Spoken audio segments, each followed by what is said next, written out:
और उसकी पहरेदारी स्वयं महाराज कर रहे हैं। अगर स्वयं महाराज को किसी अनिवार्य काम से जाना होता है तो उसकी पहरेदारी उनके विश्वास पात्र मंत्री करते हैं। तो उन्होंने कहा ठीक है, कोई बात नहीं है।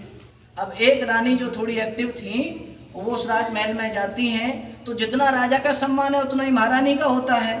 जैसे ही रानी पहुंचती हैं सब उनको सैल्यूट करते हैं, नमस्कार करते हैं, अभिवादन करते हैं और सब अपना अपना स्थान छोड़ देते हैं।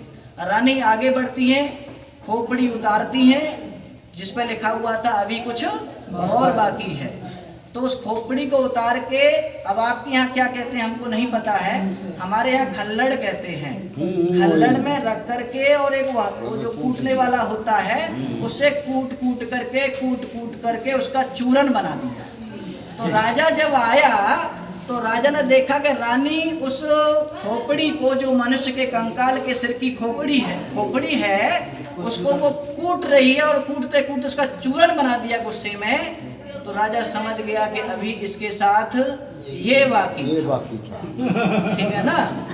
तो ये कोरोना का जो प्रोटोकॉल है जो नहीं हटाया जा रहा है, इसमें अभी क्या बाकी है, कितना बाकी है, अब ये तो उसी दिन पता चलेगा जिस दिन कोरोना को ऐसे ही कूटा जाएगा, ठीक है ना। और देश कूटने पर लगा हुआ है। इसमें सरकार ने काफी हद तक सफलता प्राप्त की है। अपने उत्तर प्रदेश में तो सबसे आगे इसमें चल रहे हैं। सबसे ज्यादा जो सफलता प्राप्त हुई है वो उत्तर प्रदेश में प्राप्त हुई है। तो कुल मिलाकर के ये है, ये प्रोटोकॉल कब तक चलेगी ये कहना अभी असमर्थ है। वैसे संभावित है कि अप्रैल आते आते ये प्रोटोकॉल खत्म हो जाएगी।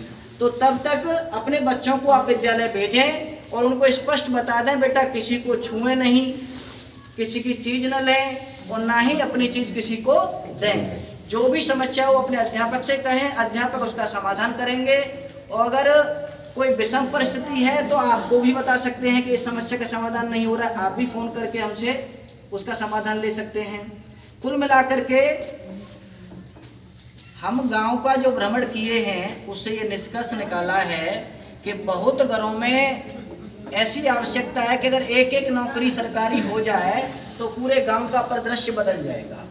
और नौकरी सरकारी प्राप्त करने के लिए जो मुख्य स्थान है वो है नींव। अगर किसी बच्चे की नींव मजबूत हो गई, कक्षा 1 से 8 तक जो बेस है उसका वो अगर मजबूत हो गया तो फिर उसे कोई रोकने वाला नहीं है। और वो नींव मजबूत करने की गारंटी हम देते हैं। इसलिए जितने शिक्षक आपको दिखाई दे रहे हैं, मैं उन सब की तरफ से आपको कह रहा हूँ, हम शिक्षक ऐसे ही शिक्षक नहीं है। कितने कितने एग्जाम पास करके ये हम शिक्षक बन रहे हैं। तो सोचिए कितनी क्वालिटी आपके बच्चों को हम दे सकते हैं। पहले हम लोग भी प्राइवेट में पढ़ाते थे, इंटर कॉलेज में हमने भी पढ़ाया। हमने छोटे बच्चों को कभी नहीं पढ़ाया, हमने केवल बड़े बच्चों को पढ़ाया 9 से लेकर के 12 तक। लेकिन संयोग से नौकरी यहाँ मिल गई तो यहाँ भी वही ऊर्जा से काम कर रहे हैं हम।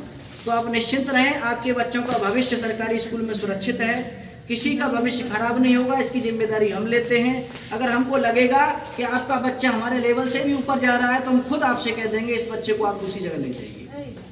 तो आप निश्चिंत रहें। और गांव-गांव जाकर के मैं प्रयास कर रहा हूं कि किसी का बच्चा न रहे।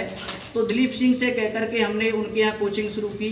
हालांकि एक सार्वजनिक कार्य है, इसको हर कोई नहीं कर पाता है, फिर भी उन्होंने अपनी छत हमको दी कि भाई गांव की भलाई की बात है तो मैं उसके लिए तैयार हूं, आप मेरी छत ले लीजिए। जितने बच्चे आप मेरी छत पर पढ़ा सकते हैं पढ़ाइए।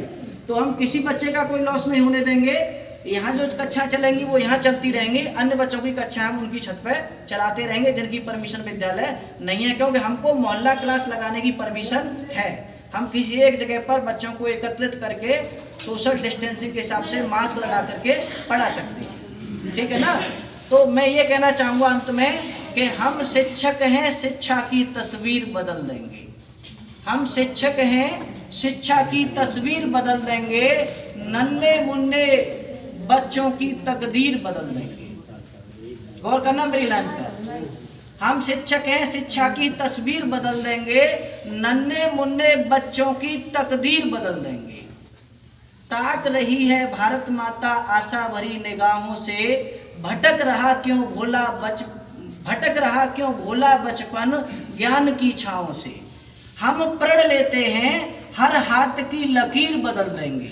हम शिक्षक हैं, शिक्षा की तस्वीर बदल देंगे। बस इन्हीं शब्दों के साथ